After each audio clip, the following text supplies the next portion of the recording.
This is one of the reasons why you cannot afford to buy a home in Vancouver.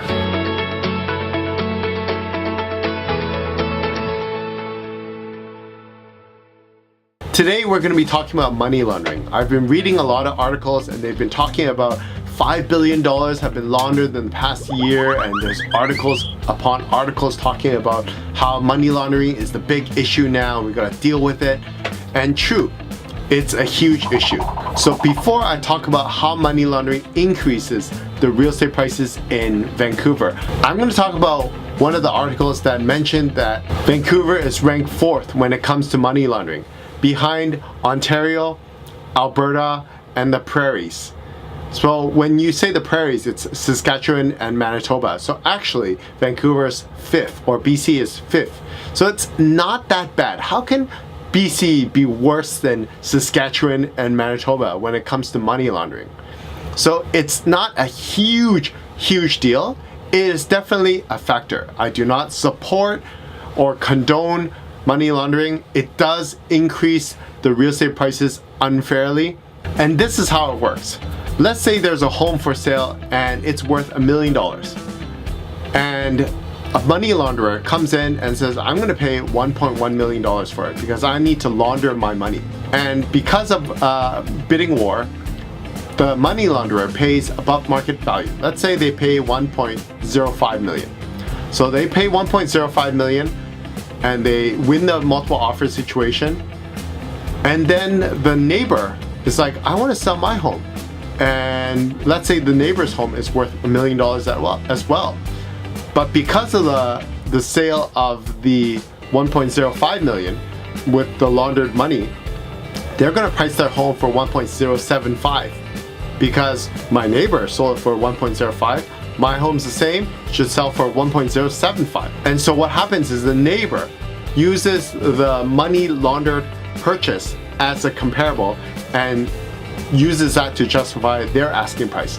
And what happens is when the market's hot, keeps on buying and selling and people still transact on it, and the person who used the dirty money to buy the 1.05 million home later will sell their home for 1.2 or 1.3, maybe after a year or two, and they would effectively launder the money.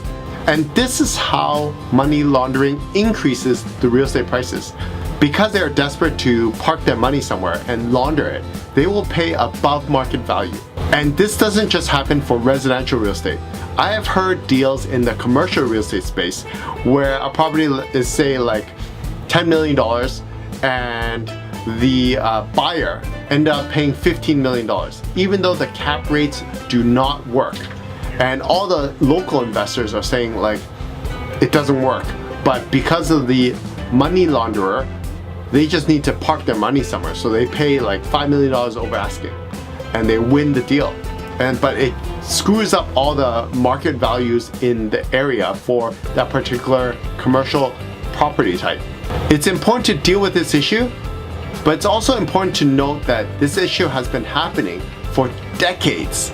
It's not like all of a sudden, oh, money laundering is an issue. Like there was no money laundering happening 10 years ago. It was happening for decades, but all of a sudden, because of housing unaffordability, people gotta point fingers at somebody. Foreign buyers, the Chinese, the money launderers, we gotta fix this, we gotta change this, we gotta penalize these people, we gotta get lawyers and bank officials, and we gotta get realtors to be more strict on catching these money launderers, and we gotta change FinTrack and all these things. And they're expecting us to be like the police and to catch these money launderers, but that's not our job. That's not our responsibility. Instead of pointing fingers at lawyers who put dirty money in their trust accounts, or banks who lend money to suspicious individuals, or realtors who work with individuals that are carrying dirty money, I think the system needs to change. I don't know how to fix the system per se, but the government needs to understand that it's not just the money launderer's problem. It's, yeah, they're the problem, but if you don't have measures in place to catch them, or measures in place to prevent this from happening, the criminals are going to keep committing the same crime. So at a bank, in order to stop robberies from taking place, you have cameras in place, you might hire security guards, and so forth. So for money laundering, how is the government going to take action to reduce it? So one of the solutions the government is doing is they're trying to create transparency for buyers and sellers. So one of the policies the government is doing is that you can no longer hide behind trust accounts and numbered accounts. You have to declare who is behind this numbered account and who is behind this trust account, and so forth. So that is one step towards cracking down on people just hiding behind entities to launder their money. One of the other ways that the government can reduce money laundering is by vetting it, auditing where funds are coming from, and auditing funds in lawyers' trust account. I don't know how they're going to do that, but they got to audit the money where it's coming. Well, banks are doing that. They're auditing where the money is coming from and be more stringent on that. They could do that with lawyers. They could do that with realtors, which they are already, but maybe increasing the number of people who work for the CRA, more manpower, investigators, something like that. Because it's not all on the lawyers to catch the bad guys. It's not all on the realtors. And at the end of the day, the government has a lot more resources than the local lawyer, than the local realtor. Even banks have much more resources in terms of catching these money launderers. So there you have it. I just wanted to shoot this video to share with you how money laundering has increased the Vancouver real estate market.